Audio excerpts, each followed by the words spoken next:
Alright, so in this video I wanted to share with you a really quick animation trick that you can do inside of Photoshop to create kind of a spherical animation. In this case, what we're going to do is make this atlas or map of the Earth appear as though it's spinning around a globe. We're going to give it a circular motion around the globe, all right within inside Photoshop.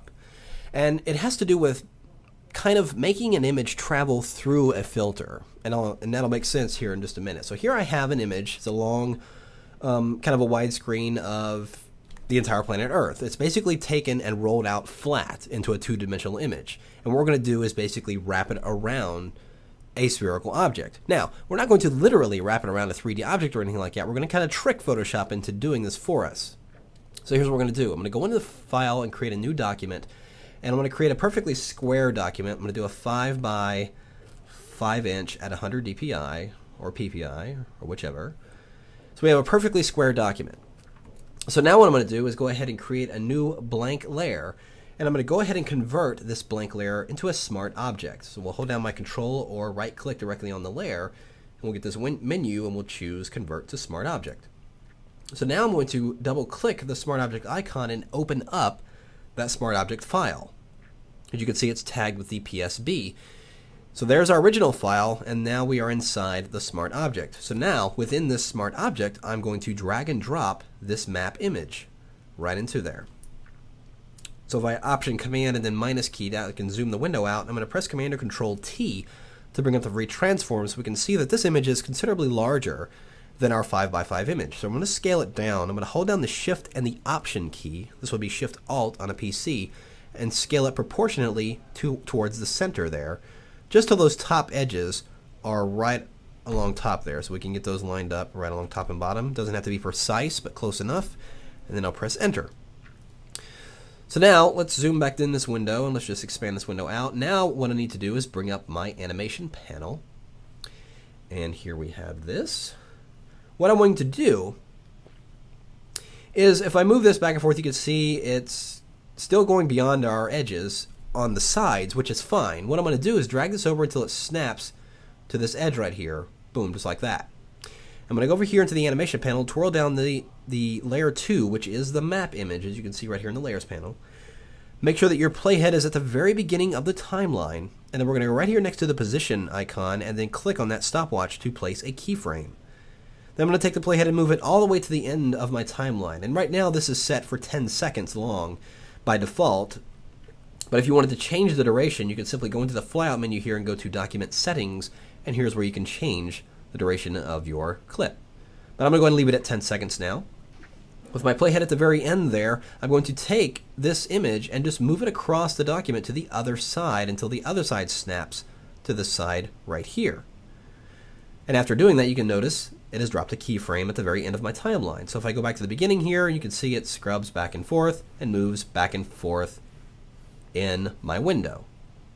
So I'm done inside the smart object, so I'm going to go ahead and close this window and let's save the changes.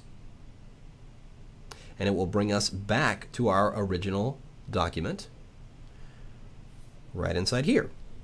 Again, if I take the playhead inside this one, this file will animate through. So now what we're going to do is we're going to go into the filter menu, go to distort, and go to spherize. Now, because this layer is a smart object, it's going to apply it as a smart filter. So I'm going to go ahead and leave the amount to 100%, and we're just going to push this all the way up, leave it to normal, and click OK. Now, you can see that it has spherized that image. But because the animation is nested inside the smart object, the smart filter will only affect the image where it's visible in the window. So if I take my playhead and drag it through, you can see that the image is now coming into the side here, and when it gets into the filter area, it's distorting it, giving the appearance of it wrapping around a rounded object or a spherical object. Now, of course, we can still see what's going on out here beyond the areas of the sphere, and we're simply going to take care of that with a simple layer mask. So I'm going to take my elliptical marquee tool here. I'm just going to hold the shift key down, starting at the upper left corner here, and just draw a selection out right about there, and I'll just kind of position it. It doesn't have to be precise. In fact, if it's closer in a little bit, it's probably all the better, so you don't get any of those extra areas in there. So with that layer selected, let's just click the layer mask icon, and boom, there we have it.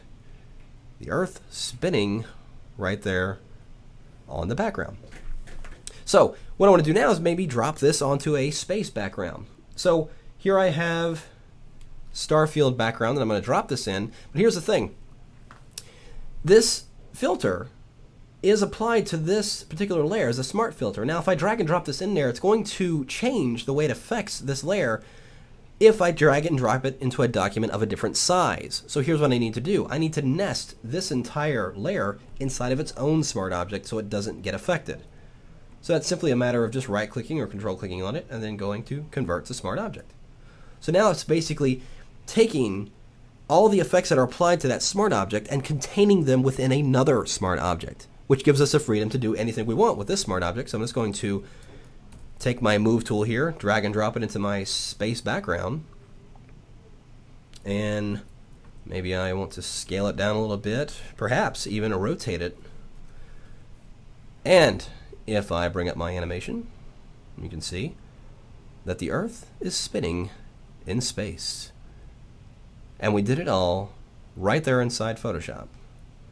So it gives you a quick idea of how you can make animations pass through filters to achieve very interesting effects, all within Photoshop. So there you have it. Have fun with it.